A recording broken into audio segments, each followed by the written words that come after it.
Encouraging signs of improvement today in the condition of Brian Stowe. Now, he is the Giants fan that was beaten outside of Dodger Stadium on opening day. Doctors at San Francisco General Hospital today say he is breathing without a ventilator and has, at times, been able to respond to simple commands. His condition has now been upgraded from critical to serious. This is something we certainly want to talk about further, and to help us understand what this all means, we have with us today, the doctor's in the house, neurosurgeon Dr. Todd Gravore from Northridge Hospital. Doctor, thank you for joining us. First of all, the idea that Brian Stowe's condition has been upgraded, just how positive of a sign is this? How cautious should we still be? We should be very cautious about what they're telling us because his condition has improved. Part of it is because some of the medication that we use to improve the condition and keep the brain swelling down has been worn off, so he's sort of waking up. But some of the brain functions are coming back, and because of that, it's a major improvement, although we have to be hopeful cautiously because we don't know how far it's going to go. And let's talk about the injuries to this man. We have a prop here that you brought with us. Okay, yes. Now explain what the doctors did and what's next. Right. So after the injury, the brain starts swelling up. Okay. And in order for the brain to swell up beyond the skull, what we need to do is remove a part of the bone, actually, very much like this one. And with Brian Stowe, they removed a larger portion. Most likely. Okay. And it would be on the left side, of course, which is the dominant hemisphere.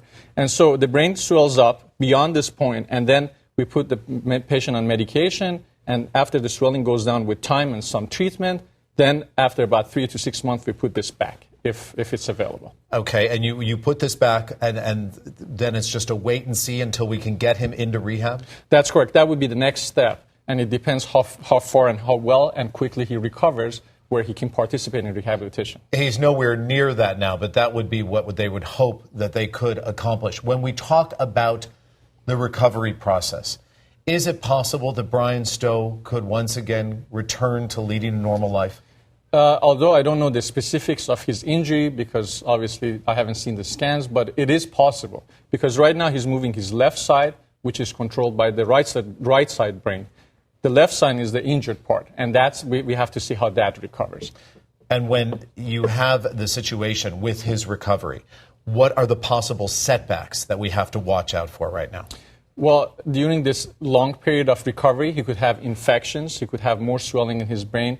There may be some damages to the brain that we haven't really seen because the brain is still under a lot of pressure and also a lot of stress. So really we have to look at his clinical picture and see where he goes. He could have change in his personality, weakness on one side, or also difficulty speaking. And Dr. Gravore, then just to break this down for me, ultimately if we took this in steps, what would be the next step in terms of motor skills?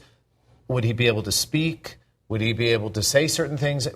How would we go about watching this recovery take place? Most likely, first we'd be looking for movement on the right side, because that would be probably the first thing that would come back. And then slowly, it's a great thing that he's following command, because that means that his language skills and that part of language that part of brain in charge of language is coming back. So hopefully he'll be able to communicate at some point. All right. Dr. Todd Gravore, Northridge Hospital, thank you very much for joining us. I hope you come back and see us when we have another update, a positive update. Thank you very much, on Robert. Brian Stowe's condition. Again, thank you, sir.